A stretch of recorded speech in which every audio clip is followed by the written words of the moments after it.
নমস্কাৰ ষ্টাফ সিলেকশ্যন কমিশ্যনৰ পৰা SSC জিডিৰ কাৰণে এডমিট কাৰ্ড ইতিমধ্যে ৰিলিজ কৰিছে যি কনষ্টেবলৰ কাৰণে যি এক্সাম হয় CRPF CISF ITBP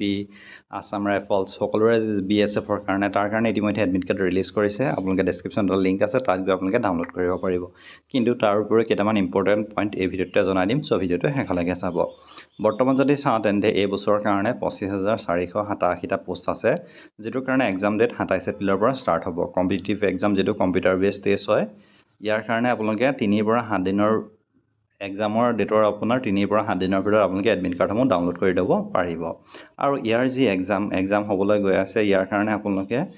কেইটা উইকত হ'ব 4টা উইকত হ'ব উইক 1 27 এপ্ৰিলৰ পৰা 2 মে উইক 2 4 মেৰ পৰা 9 মে আৰু নেক্সট উইক 3 18 মেৰ পৰা 23 মে আৰু উইক 4 25 মেৰ পৰা 30 মেলৈকে হ'ব ইয়াত আপোনালোকে এক্সাম যেটো হ'ব এক্সামটো আপোনাৰ 80টা MCQ থাকিব য'ত 2 মাৰ্কছকৈ 160 মাৰ্কছ থাকিব আৰু ইয়াৰ কাৰণে মিনিট থাকিব 60 মিনিট থাকিব অনলাইন হ'ব 0.25 কিন্তু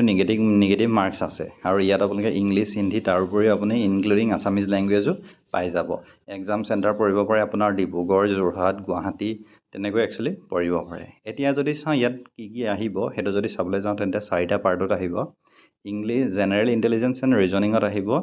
20 কুৱেশ্যন 40 মাৰ্কছ তাৰপিছত জেনাৰেল নলেজ এণ্ড জেনাৰেল এৱাৰনেছত আহিব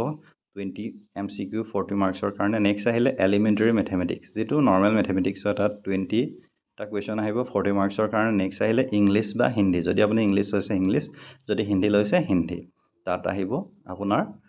20টা কুৱেশ্যন 40 মাৰ্কছ অৰ্থাৎ 20 কৈ 160 আহিব আৰু ইয়াত আপোনালোকে অল কুৱেশ্যন আপোনালোকে চাব পাৰে মাল্টিপল MCQত থাকিব MCQৰ পৰা আপোনালোকে চাই ল'ব পাৰে বাকি যদি আপুনি চাই মেথমেটিক্সত কি আহিব নাম্বাৰ সিস্টেম ডেসিমেল ফ্ৰেকশন ফান্ডামেন্টাল এখিনি আহিব বাকি ইংলিছত আপোনাৰ যিখিনি সিনোনিমছ এন্টোনিমছ তেনেকুৱা ৰিলেটেড কুৱেশ্যনছ আহিব বাকি PET কাৰণে আপোনালোকে জানে কিমান কি হ'ব লাগে বাকি ভ্যাকেন্সি ৰিলেটেড টু ইতিমধ্যে আপোনালোকে যদি এপ্লাই কৰিছে অলৰেডি গম পাইছে সো এইটোৱে আছিল পৰাপক্ষত আপোনালোকে এখিনি প্ৰিপাৰেচন কৰ আৰু এক্সাম দিবলৈ যদি যি ফাৰ্স্ট টাইম গৈছে তেওঁকো আপোনালোকে এক্সট্ৰা অৰ্ডিনাৰি বস্তু এগাল লৈ যাব নালাগে যেহেতু SSC টো অলপ চেকিংটো হাই হয় সো যি সিম্পল হয় আপোনালোকে সকলোবিলাক লৈ গলে হৈ গল ইলেক্ট্ৰনিক পৰাপক্ষত নিবলৈ চেষ্টা নকৰিব আপোনাৰ লাইফটো বৰবাদ হৈ যাব পাৰে আৰু ইয়াৰ কাৰণে ডেছক্ৰিপশ্যনত লিংক দি দিম তাৰ পৰা গৈ এডমিট কাৰ্ড ডাউনলোড কৰি ল'ব পাৰিব ইমানে আছিল ধন্যবাদ